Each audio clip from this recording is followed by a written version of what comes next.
Abusuafo Awurade Nyankopɔn asomdwie nka wo baabi a wo biara. Meda Christ na se sɛ ɔnam adom ne hwɛ so paa abɔ yɛ nyinaa yɛn kwane nipadua ho asonko a asɛm bia mfa obiara ho. Christ asomdwie nka wo baabi biara a wo biara. Na meda Nyankopɔn ase abiri bia ne ne hwɛ so paa ne ne bambɔ ne ne kɛseɛ a wayɛ de aman. Ɔdɔfoɔ nya sɛ ebia sabi yɛnyɛ te ase no yɛyɛ sen sabi ɔmu anaasɛ ɔmo yareda ayaresabea na mmom adom bi na Kristo de adom yɛn sabi ɛnyɛ sika ɛnyɛ ahoɔden na mmom ɛso na aso yɛso bi na yɛso yɛka na ma ho bi enti no da biara da no meda Nyankopɔn ase ɛwɔ ne hwɛ so ne bambɔ ne kɛseɛ a wɔde adom yɛn. Ɔrade Nyankopɔn asomdwie nka wo baabi a wo biara. Medin di Moses Akurugu Abane. Ene me pese me no kye nyame asem kutuwa bi. Na nyame asem bia so ni ho asabe kutuwa wom. Na emom ofa nyame asem no a ebesisiw na amma wo Kristo sum fapem na wagina no atimi asa akọ anim yi. Onyankopɔn nka ho baabi biara wo bia ho konkron da wase sɛ wokan ho edɔ ne brem. Rabe kyerɛkyerɛ yin sɛ na wasem sitie. Yɛda wase sɛ wode hene ɛwɔ edɔ mu. Kan ho ne ne obetie wasem no. Ho konkron nka no ho. Ewie peye adonti amen. Odofo ebere ni do ebo mu no nyema nyina di ajanse se enche se ne obeba na anya aba efiri se etwase be bibie na ebe di ahia mu no entutututu ye honam ye ho ne ebenya bone da bi amprim ye mu bi akoma de enti ya me kasa no se be bibie na owure si ebe di ahia mu no ye nkyerɛkyerɛ ye mmata futuo ne akenkan kopem se onu osafo ewurade na obeba enti edɔ ne brem ye ba bi sua nyame asɛm a me eno mienu ye nam so a ye kra ebenya nkwaje efise enima nyina di adanse se enche sane ne obeba na nya aba ne oba be fa ne die ayre akọ na awo se ye siesie ye ho ne boy asem so domrema ne fa ehia papa no efise de bia me ka se mi se obi se okọ na akufu ado nkyenya a o siesie ne ho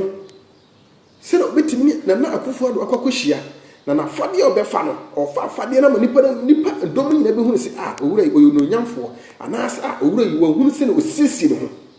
enti me bisa wo sisi be na waye e de twa owura Yesu na enne owura Yesu asem bi a oka to ho na okoye no enne me pese me no Yesu mu ade kutu bi na enne edi nipa nya edi nipa eto fom na ye huye na enne me sere se utinya me asem wani be ba ho so wani ba ho so obe hunu se yes na se Yesu me wo enima nyina di adanse se owura na asem oka ye ye dwuma manti amen enti me sere fo aso feme owura Yesu ko no aka asem me kire Matthew 24 verse number 4 no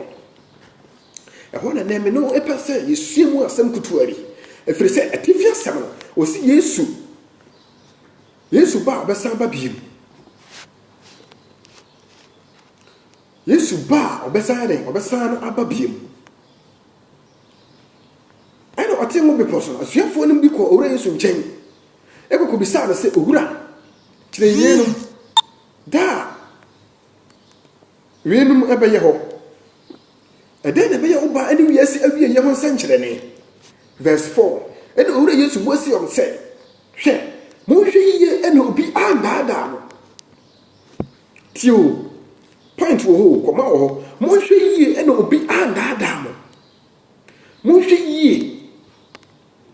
ne owura Yesu nimie ete nipa mu enu nti no de sa asem no ma yese ye hwe yie ene obi andadai efiri se ye ni aba ye ho so a nipa de ne owura Yesu tini ne owura Yesu no onim ne ete nipa mu eto owura Yesu kan ho asem bi se wanu no so oye nipa efiri se oni panye se wo ma wani amba ho so woni be ba ho so na onipa adada efiri se ade eka asem bi se ono de onim ne eti nipa mu enti nipa ye ohuru nipa ohwe nipa yi owura Yesu se ye hwe yi na obi anada ye efiri se enipa nye gidi ni ya baba wa gidi ni abrante owura Yesu se hwe yi na obi anada na afedi eba na sen ene ebehu britia wa bi no na so ye ne na koba na afedi ebehu no na afedi wa furu boso a wa nya kunu gidi ni be ma ade ni ebehu no na afedi ebe bi se wakosi ale na oba asori a che as o se de wura ya asemo ma hwe ase o ye ka na wa hwe ase odofo eya e wo sam asemo ye ya wo sam ye pa o se entwe ye no bi anda da yen gidi ni sofo gidi ni o difo senkanim Bible se entwe ye no bi anda da yen efiri se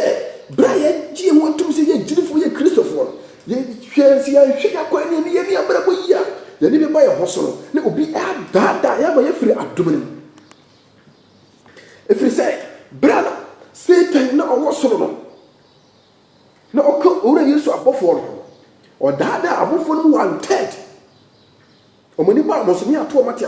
atwe atafo asase so na bra medra atafo asase so no na omuhunu sa asase so die ora Adam ore na yire Hawa ana na obu edi trum na onipa bi anka ho omo ye nipa mienu pe ana na omo tim na Adam hunu se obetimi ada owo de hunu Satan ehunu se obetimi ada Adam enti obona de pose obeda ada no esen se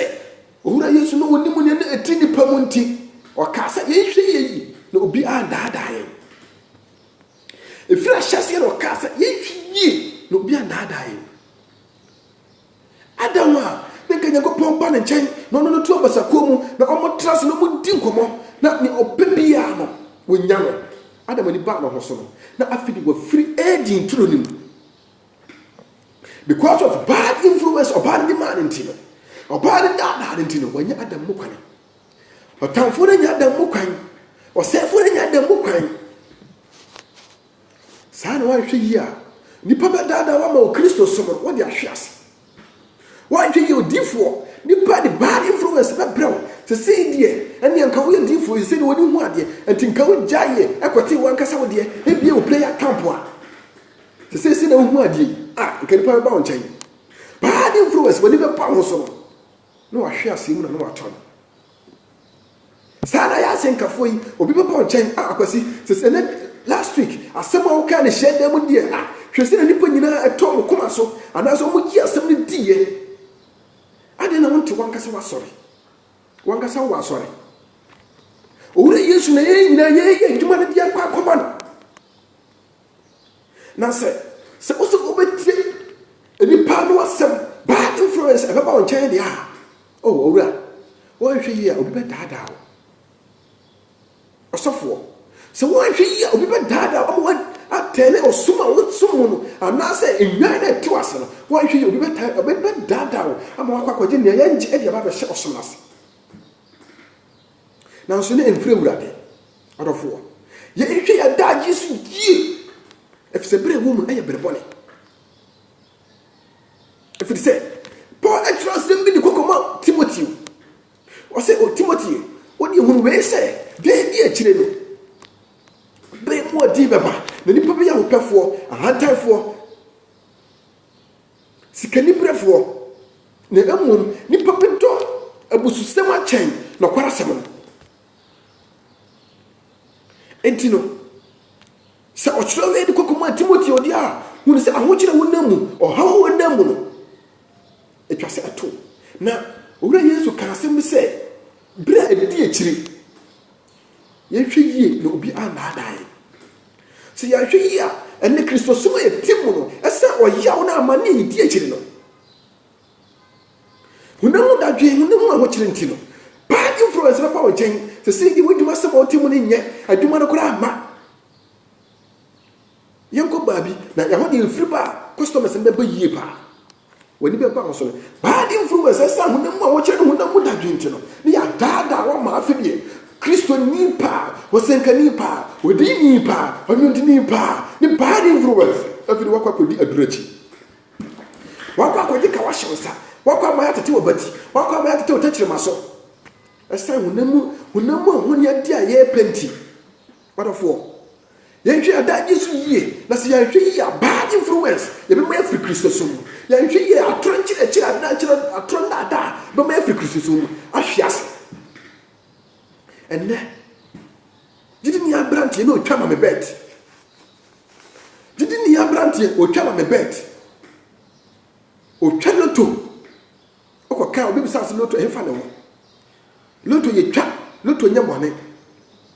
owura Yesu wa beto obi abeso na kasa ne so myako na wo de tragidi ni ye ne agidi no ope na se ye papa dia owura Yesu wa beto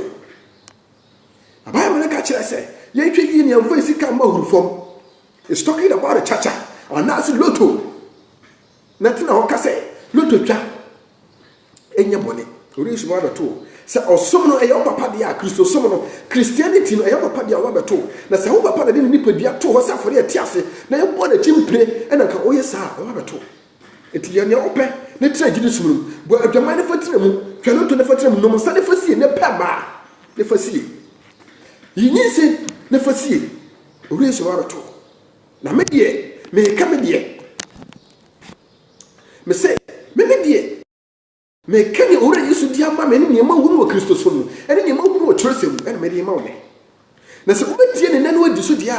odofo obenya nkwaje wate owura Yesu si yehwe yi no obi anada aye na enye sa ye be yiraba eden na be ya oba ene wiase awie ye ho sankyere ne ensankyere ne ye be bona nse wiase no owura Yesu e ka kya se mo hwe yie no obi anada mo enti me ba me papa no Bible say ye hwe no bi andada e enti me say o school ni SS ni nurse ni training college ni teacher ni doctor ni bank manager nye me say on si hwe adwuma wotim hwe no bi andada o say the fit ni tiring latrician ni pombra hwe no bi andada o osofo osofo asenkani odini osofo kirekire ni asafo mpenifo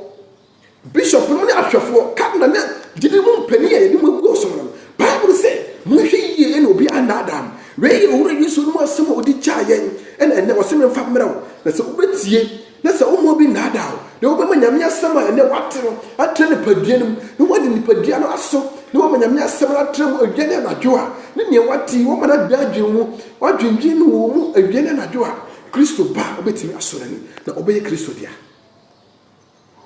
medie na menya bi firi owura Yesu nchen na medie mamo no medie ne enne menya firi mpinifo nchen medie ne enne menya firi Tresem ene na medie mawo se wotia okra ebenya nkwaje medidi asankani Moses akurugu abane anaso betimi afram evangelist Moses ene me na medenya kopon asam eberewo na wotia obenya nkwaje na chiawo bebi biara wo bia na bomode se obetie Nyankopon asema ene aba onchen na okra anya nkwaje da bia edi achi Onyankopon oye won konkron kakafo no onka ho ate na ontu gidiem